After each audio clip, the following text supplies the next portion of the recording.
In One Piece, there are several moving pieces inside the story, meaning if one thing were to happen differently, it dramatically shifts the entire story.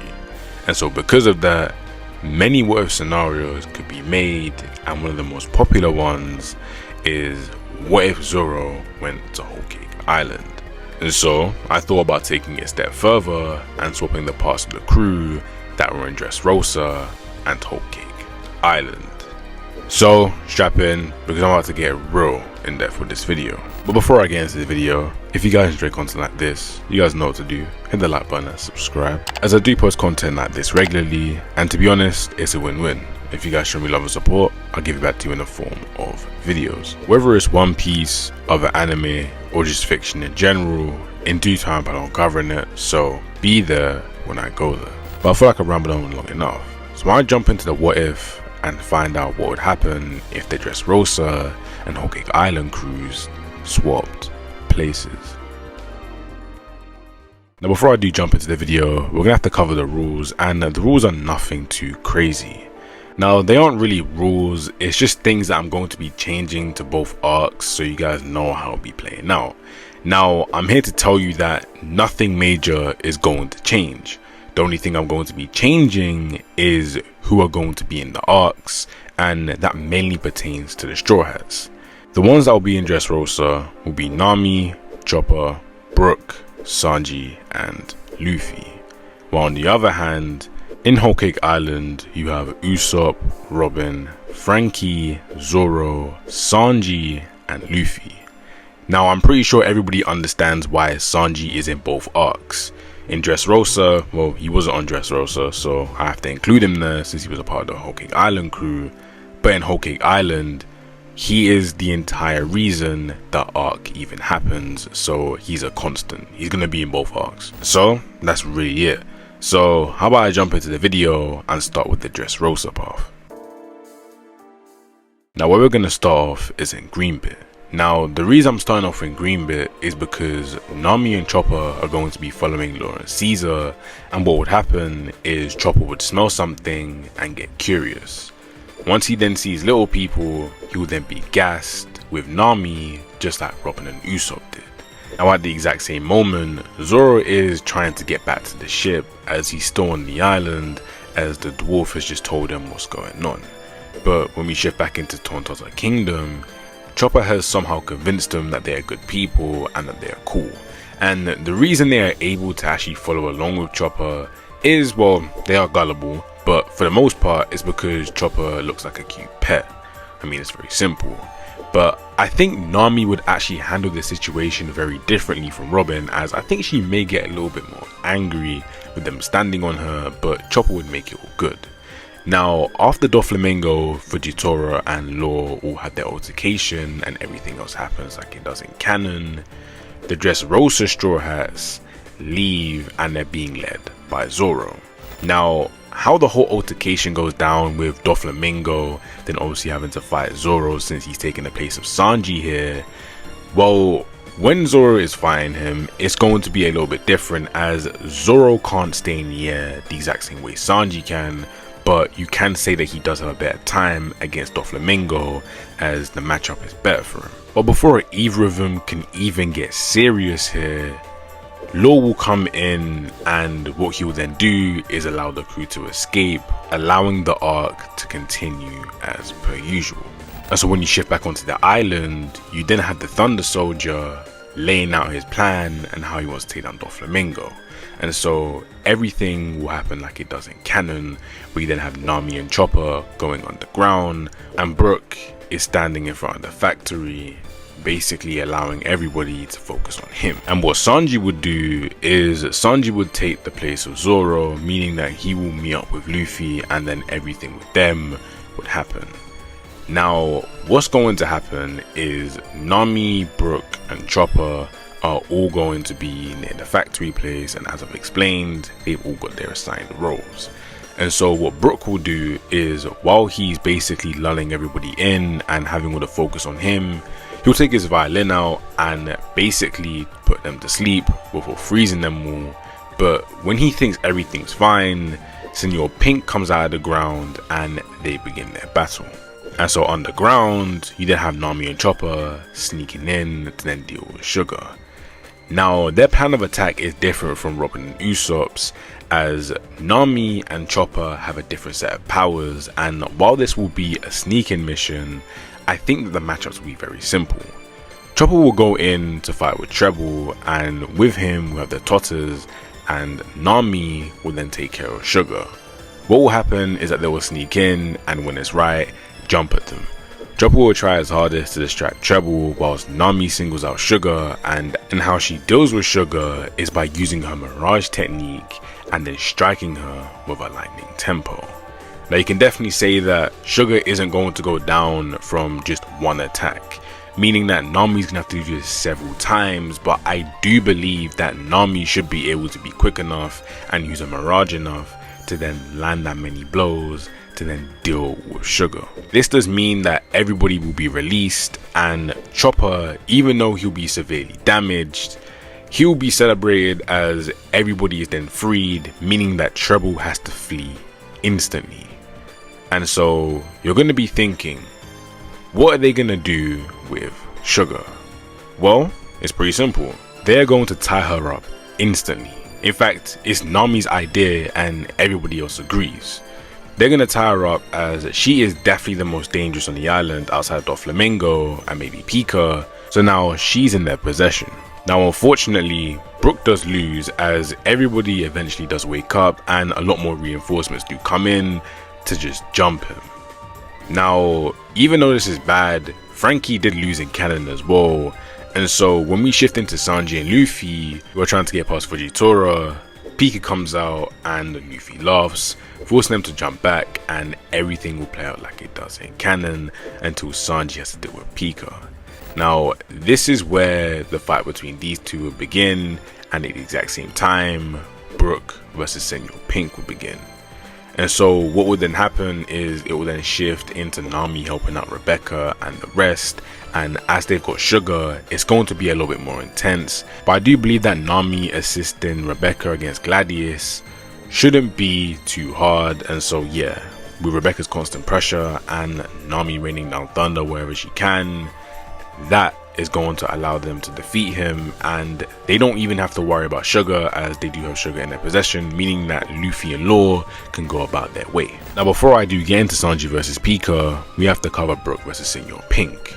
Now originally Brook only lost because there was an overwhelming amount of forces, but as it's now just him versus Senor Pink and he is not taking blows to the face willingly like Frankie was, I do think that Brook can actually beat Senor Pink, allowing him to get the dub. So what's left? Well, it's Sanji versus Pika. Now, can Sanji generate enough AP to destroy Pika's outer shell to then bring him out? Now, while I do believe that he can possibly do that, will he actually be able to do that? I don't know. And the main reason is because he'll need severe help, and once he's able to then do it once, because he is not using a cutting attack, I don't believe that Pika is going to be threatened to come out. So he may just remake himself and make Sanji do everything he was doing again, meaning that yes, in this case you can say that Sanji does lose, but in another case you could say that Sanji could be a helper in distracting Pika, and then have people, Elisabello and even Fujitora come in, and that is where you should be able to get the W. Now, this is where everything happens like it does in canon, as there is nothing else that is left for the Straw Hats to do, aside from waiting for Luffy to defeat Doflamingo, and that is what he does. Meaning, is this a full W for the Straw Hats here?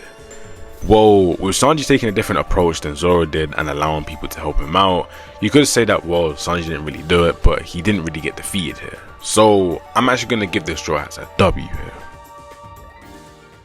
And this allows us to move into Whole Cake Island. And so to begin Whole Cake Island, I have a funny thing to tell you. You see, at the start of Whole Cake Island, Luffy does get poisoned, and since Chopper isn't here, technically, Luffy could die sooner since there is no one that's here that really knows how to make his condition slow down. But we're not here to do that nonsense, so I'm going to say that they meet up with Reiju and everything goes as it usually does, and then they also meet up with Puddin and she gives them the secret pathway, and basically everything happens like it does in canon, meaning Pedro and Frankie go underwater to grab Big Mom's poneglyph. But walking through the forest, Zoro, Robin, Usopp, Luffy and Carrot walk through and see Sanji, and instantly Zoro tells him to relax as he's still a bit antsy about everything that's going on. But to be honest, he's right, as is Burley. Now, Burley is severely outmatched here as she does take Robin and Carrot into the mirror world. They easily dismantle her. Now for everybody on the outside, it's just a matter of survival until Cracker shows up, and Cracker tries to help, but he doesn't do anything. Zoro and Luffy play with him, and so what we then need to do is shift into what Frankie and Pedro are doing. Now, since they don't have Brook's soul powers, they have to do a little bit of espionage, and unluckily it doesn't go as planned. But what Pedro does is he distracts everyone and Frankie goes in, and so just like Brook, he does get the poneglyph, but he does have a little bit of a problem here, and that is Big Mom. Now Frankie is stronger than Brook and does a little bit better, but he does get captured and thrown into the book. But fortunately he meets up with Luffy, Zoro and Usopp. Now you may be wondering, how did they get there? And to be honest, it's easy. Everything with Luffy and Sanji does happen, and yes, Zoro just stands there and watches, because why is he going to interfere? He'll feel a certain way about it, but he can read into things and will listen to what Luffy is saying. Usopp will definitely understand, but he'll also be hurt, but that's fine. Unfortunately, once Sanji leaves, the Big Mom pirates rush them and they come at them in waves. And yes, they do have many of Usopp's plants, the Zoro slashes and Luffy's Gum pistols. But with this sheer amount of numbers that are being thrown at them, they can't really do much, and so they end up losing and being thrown into the book. And so this is where most of the crew meet up, and they kind of joke about it as they're meant to be on a rescue mission, yet they need rescuing. But as we all know, they have a secret savior, and that is Jinbei. And so Jinbei comes in and frees them, allowing most of them to travel into the mirror world, whilst Zoro and Luffy stay on the outside. The reason Zoro stays with Luffy is simple, as he wants to make sure he doesn't get jumped again, and they all understand. Also, I'd like to add that Frankie does actually have the poneglyphs, since he can just store it inside of himself. Anyway, Zoro and Luffy meet with Sanji, who's crying, and they eat his food. Zoro doesn't say a word, but Sanji apologizes to Luffy and their whole interaction happens. I do believe that this is probably going to be the most wholesome thing here, and I would like to see Zoro's reaction here, but you know what will probably happen. Zoro will probably make a joke, or Sanji will probably make a joke, or just something would happen and they'll probably end up fighting for like a second, but it'll be a nice moment anyway. This is where everybody meets up, and this is where they decide to then go and meet Beige, as they do have a common goal here. And with the meeting, they explain everything, and this is where the whole ordeal with the wedding cake comes down, and everything happens almost the same. The only thing is that most, if not all of the Straw Hats here are stronger, meaning that this goes down far more smoothly. Technically speaking, everybody here should be able to contend in some sort of way, meaning that when Big Mom starts to freak out and the Big Mom pirates do get active, everybody should be able to hold their own in some way. So when the Straw Hats ditch Beige and they gotta go around their own thing, the crew have a far easier time, as you have the heavy hitters there. You have Jinbei, Zoro, Luffy and Sanji all there waiting to fight anybody that comes with them while they're escaping. Now, as they're going through the forest, they then find out that Big Mom is actually starving, and as we know, Sanji can't let anybody starve, so he goes to make the cake, forcing the Straw Hats to return to the ship and wait until he's done. I'd like to add that with them getting back to the ship and just everything going on, Pedro doesn't actually have to sacrifice himself, as you do have stronger people here like Zoro, And you do have Frankie here, who's able to use General Frankie and just keep people off as they're getting to the ship. And you also have Usopp, who's firing plasma from afar. So I mean, you have little things here and there. And so when they're on the sea and Big Mom tries to get up to them, you have way more people who are able to just knock her off the ship and just keep her away from them. And as we all know, things can't go as planned, so Katakuri is gonna come in and steal Luffy. Now, with Luffy shattering the glass and them entering into their fight, for the next 12 hours, the Straw Hats are then forced to run away from the Big Mom pirates, and it's not really that bad, and it's pretty simple why it's not that bad. You have stronger people there, and especially with Pedro not dying, when Carrot and him use their Sulong forms, nobody can really do anything. And so it's basically them waiting for Luffy to get out, and as we know, Luffy will win and Sanji will then be able to bake the cake. And so when everything is done, they get back onto the ship and leave Whole Cake Island, allowing them to travel to Wano. It's very clear here that Whole Cake Island is way easier with just a few switches, as the people that go to Dressrosa are a little bit stronger than the people that go to Whole Cake Island, as Whole Cake Island was more about a grab and leave instead of go there, fight it out and then leave. So with them just having to go in, grab somebody and then leave, it basically just shows you that yeah, this arc would have been way easier if they were here, meaning that this is definitely a dub. But with that being said, that is the end of the video. I hope you guys did enjoy this video as I did enjoy making it. And so yeah, if you guys want me to do any more what ifs and doing it a little bit more in depthly, you know what to do. Hit the like button and subscribe. And so yeah, I shall see you guys in the next video. I love you all. Good. Bye.